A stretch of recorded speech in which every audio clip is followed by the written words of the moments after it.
This is another video tutorial of how to use Tracker in the American University physics labs.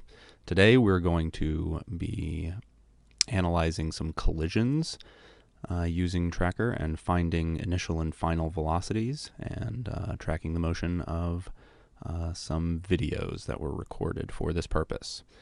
So first we open up Tracker and take in a video file. We'll allow that to load. And we have a system of carts that have masses assigned to them and that you can see here. And what we're going to be tracking are these little yellow balls on the linearly constrained track. So first off, as is usual, we will create a calibration stick, and we can see here that we've got 100 centimeters between these pieces of red tape, the inside of the red tape. I'm going to go ahead and change this to 1 to represent 1 meter so that we get all of the correct units in our slope calculations later. I will also alter the framing of the video just so that we don't have much extraneous video to analyze, and let's see where we should stop after this second cart has stopped. So I'll drag the little black triangle to around there, and we'll start this over. This is not necessary, but we can also show the coordinate axes and define where our 0 is, or our origin is. And so I'll do that right here. And then I'm going to make that go away just so we can see everything a little bit better. All right, so let's create a point mass, mass A. I'm going to use the auto tracker. Kind of nudge this over here so that we can actually see the video. And I'm going to press Shift Control to get our keyframe. So the mass on the left, the cart on the left, will just say that's mass 1, or in this case mass A. And let's search. It goes through and records the position.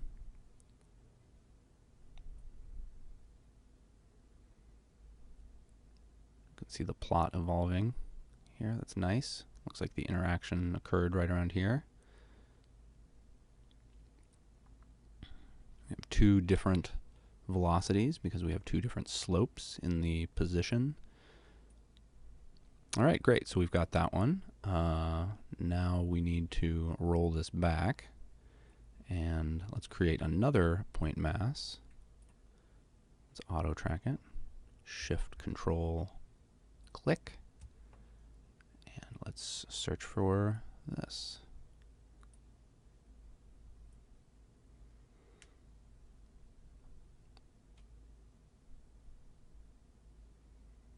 These videos were taken at 60 frames a second, so the interactions should be relatively clear as to where they are.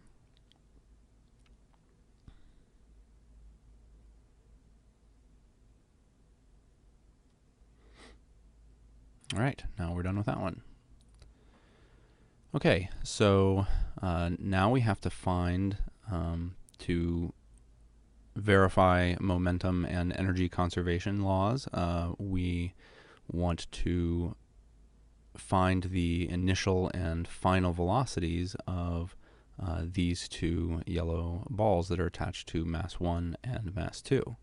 So to do that, let's just start with the first one, mass A, which is moving both before and after the collision. And I'm going to right click on this and go to Analyze. There are other ways of accessing this. For example, you can go to where is it? The data tool, Analyze, under the View menu. and also bring this up. So this brings up the position as a function of time plot for the left cart mass, and to find the initial and final velocities, I can just go to measure and use this cute little tool called the slope tool.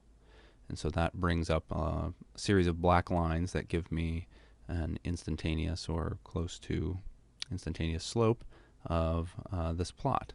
So right before the interaction, we can see down in the lower right part of this plot, the slope is 3.59 times 10 to the negative 1, or 0.359 meters per second, since we defined our pixels in terms of meters. And so you would record that in your data sheet as the initial velocity of cart 1, and then we can go and grab the final velocity of cart 1 as well, directly after the interaction. And so this would be 0.102 meters per second. Similarly, we can close out of this and switch to mass B and find the initial and final velocities of the second cart mass. So I'm just going to right click on this, go to Analyze. Again, the cute slope tool. Right before the interaction, the slope is very small. You can record this as 0 or whatever it says in the lower right-hand corner there. And then after the interaction, we have 0.47 meters per second. And that should be all the information you need to garner from each individual video to do your analyses. Thank you. I hope you learned something. Signing off.